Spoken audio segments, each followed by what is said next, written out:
noun এবং verb এদের পরে যদি এস সিএস এসএস ও এক্স থাকে তাহলে এদের সাথে আমাদের কি হবে মনে রাখবো নাউন এবং ভার্বের পরে যদি প্লাস তার মানে যা কিছু যুক্ত হবে এদের পরে যুক্ত হবে কারণ প্লাস মানে কি প্লাস এটা যদি আগে থাকে তাহলে আগে যুক্ত তাহলে যদি পরে থাকে বোঝা যায় পরে যুক্ত হচ্ছে এরপরে এদের সাথে ইএস যুক্ত হবে কিন্তু স্যার এখানে আরো একটা কথা আছে কথাটা হচ্ছে গিয়ে নাউনের সাথে যদি ইএস যুক্ত হয় ওই নাউনটা হয়ে যাবে কি প্লুরাল ভার্বের সাথে যদি ইএস যুক্ত হয় ওটা হয়ে যাবে কি সিঙ্গুলার তার মানে এটা হচ্ছে একেবারেই বিপরীত মানে কি আমরা এই জায়গায় একটু দেখার চেষ্টা করি ডু এর সাথে ইএস নেই আবার ডু এর এখানে ডাসের মধ্যে কি আছে ইএস আছে আমাদের ডাসের মধ্যে এক্সট্রা লেটার বেশি আছে বলে আমরা ডাস এটাকে প্লুরাল বলতে যাব না একইভাবে করে এটা আমি জাস্ট দেখালাম এখন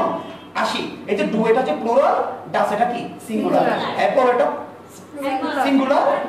অ্যাপল সেটা কি প্লুরাল কারণ নাউনের সাথে এস বাই এস এটা হয়ে যাবে